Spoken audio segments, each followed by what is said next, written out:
Nosso estudo será dedicado hoje ao pedido de Refuah Shlema para Rivka Bat Esther, Rosângela Bat Ana, David Ben Malka Chaya e Ezra Ben Sarah. E nosso pedido de elevação espiritual Leilui Nishmat para Chaya Rivka Bat Shimon VPS e Zichroná Livrachá, de abençoada memória. Perek Rei, capítulo 5, Mishnah Yud Het, Mishnah de número 18. Kol HaMezaket Arabim En Het Baal Yado. Todo aquele que torna uma multidão meritória, todo aquele que faz algo que favoreça ao coletivo, a uma multidão, por assim dizer, En Het Baal Yado. Nenhum pecado vem através dele. Vechol hamachti et arabim en maspikin beado lasot tshuva. E o contrário, todo aquele que faz o público, a multidão, o coletivo, errar, pecar, não será dado na sua mão fazer tshuva, quer dizer, ele não conseguirá, ele não terá essa oportunidade. Porque, na verdade, o erro é maior do que a própria capacidade. Ele provoca nos outros o erro, né? Então ele teria que conseguir provocar nos outros de alguma maneira a techuvá, o arrependimento, o retorno. Moshe Zachá Vezikait Harabim. Zechut Harabim Talui Bo. Moshe foi meritório e fez merecer o coletivo, né? Fez merecer a muitas pessoas. Zechut Harabim Talui Bo. Então o mérito da multidão, o mérito coletivo, está pendurado nele, está na dependência dele, né? Foi garantido, foi proporcionado por ele. Shenemar Tzidkat Adonai Asau Mishpatav Im Israel. Como está escrito em Dvarim 33, a justiça de Deus ele fez e seus juízos com Israel. Yerovam Hatav Ertiet Arabim. O rei Yerovam, ele pecou e fez os demais pecarem, com a questão da idolatria e tal. Mal. Het Harabim Talui Bo. Os pecados coletivos, de alguma maneira, dependeram dele, né? Ele abriu esse caminho para eles cometerem esse erro. Shenemar Al-Hatot Yerovam Benevat Asher Hatav Asher Ertiet Israel. Como está escrito em Malachim Aleph Tetvav 15, sobre os pecados de Yerovam, filho de Nevat, que pecou e fez pecar a Israel. Então aqui a gente tem bem claro esse exemplo sobre a responsabilidade de quem peca e faz pecar e sobre o mérito de quem proporciona, por assim dizer, a possibilidade às pessoas de fazerem mitzvah, né? De fazerem coisas boas, meritórias. Vamos ler o comentário do Havruta da Rede. A propagação do bem aparece como primeiro ensinamento nessa Mishnah. Aquele que torna uma multidão meritória influencia a todos para um caminho construtivo e próspero, sem nenhum interesse próprio que não seja comum do coletivo. Por isso o pecado não virá pelas suas mãos, né? A pessoa está justamente botando carga do outro lado. De novo, sem nenhum interesse próprio. Ele que está influenciando os outros para um caminho construtivo e próspero, ele está fazendo isso porque é isso que a gente tem que fazer, porque é isso que Deus espera de nós. Ele não tem nenhum interesse de se beneficiar em relação a isso, que não seja comum ao interesse coletivo, ao interesse de toda uma comunidade, de toda uma congregação. E por isso o pecado não virá pelas suas mãos, que fique bem claro isso. Sendo um ser do bem que leva a luz do amor em suas palavras. A pessoa que faz coisas corretas e boas, dá o exemplo, né, e inspira outras pessoas a fazerem coisas corretas e boas, ela está levando esse tipo de luz adiante. Com essas palavras, tem o poder de iluminar o mundo, fazê-lo sorrir de forma sincera. Esse caminho conduz a pessoa a tornar-se um exemplo, agindo de forma espontânea e com um incrível senso de responsabilidade. Não há limite que possa fazer frente a um bom exemplo. Assim também compreendeu o Bartenura, que aborda o aspecto do que o exemplo representa para os demais. Se o mestre que ensina lições preciosas de vida e de amor, como seria possível vê-lo sendo punido? Como não questionar a queda de uma boa pessoa, senão pelos seus pecados ou pela sua falta de compaixão? E exatamente com o mesmo raciocínio, a Mishnah conclui que quem propaga o mal e a destruição não poderá fazer tchuvá.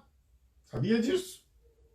Não vai ter meios para fazer a tchuvá. Porque quem propaga o mal e a destruição está fazendo exatamente o contrário. Ele vai cair pelo seu próprio pecado, pela consequência negativa que se gera pela sua própria maldade, por aquilo que plantou e, lamentavelmente, levou a influenciar outras pessoas. Dá tchau, Lulu. Tchau, tchau, tchau, tchau, tchau, tchau. Não sei se ficou muito claro a ideia aqui do Havruta da Rede. Vamos pegar também dentro dos comentaristas, para ver se a gente consegue esclarecer ainda mais essas questões, que é uma questão muito importante, é uma questão muito séria. Por exemplo, a gente está sempre em âmbito coletivo. Aquilo que a gente faz em âmbito coletivo, ainda mais na frente das pessoas, vai gerar uma consequência, vai gerar uma influência. Então, se a gente fizer uma coisa errada na frente de todo mundo, Deus nos livre, alguém humilha o outro na frente de todo mundo, isso vai ter uma consequência muito grande. A gente está no coletivo. A pessoa que está humilhando o outro, às vezes para se impor, para inflar seu ego, ela está dando esse exemplo. Ela está mostrando que essa é a maneira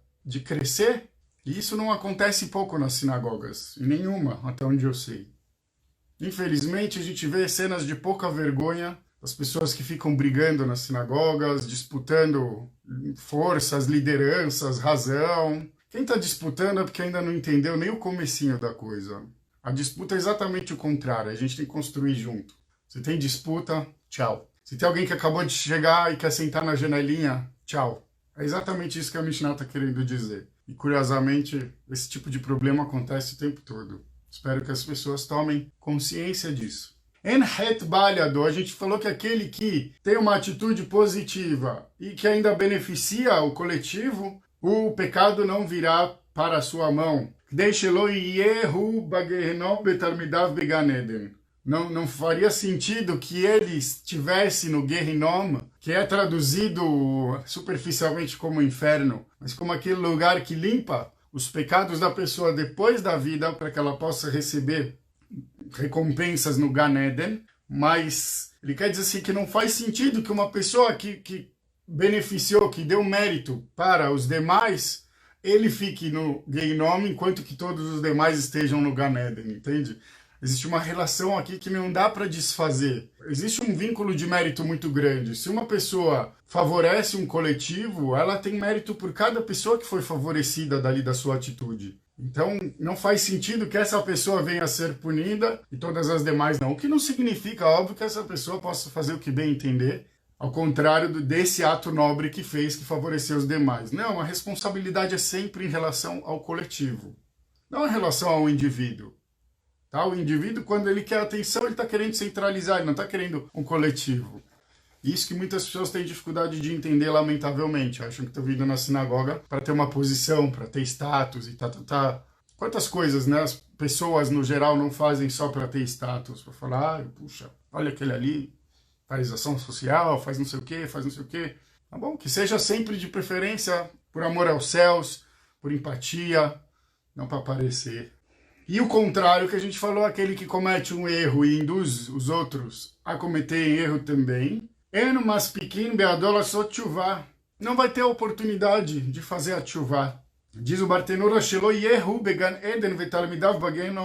porque uma vez que ele induziu, influenciou outros para o erro, mesmo que ele faça tchuvá, não vai ter cabimento que ele faça tchuvá e vá para o Gan Eden, e todos aqueles que por ele foram influenciados negativamente fiquem no Gehinom. Entende?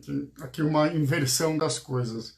Aquele que favorece ao coletivo, o pecado não virá pela sua mão, no sentido de que ele provavelmente não vai errar, não vai precisar pagar pelos seus erros, enquanto os beneficiados, né, os merecidos por ele, estão usufruindo só da recompensa. Isso, obviamente, é só para ilustrar, para a gente entender.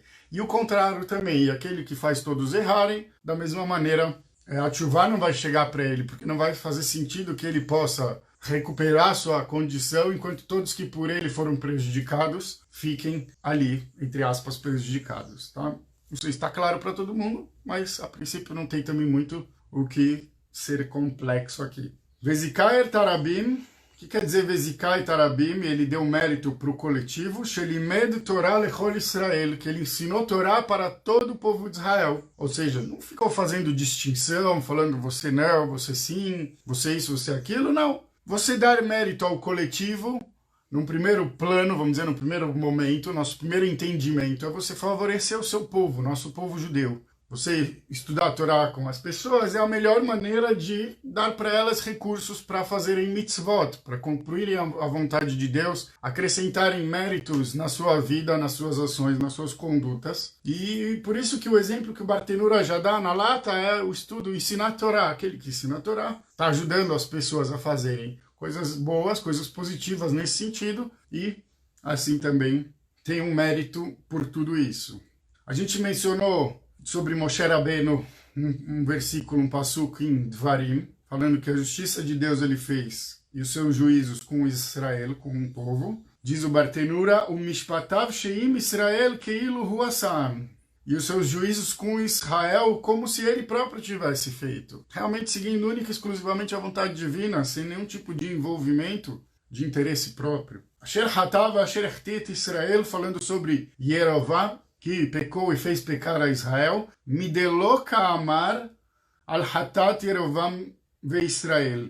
Porque não está escrito no Tanakh sobre os pecados de Yerovam e Israel.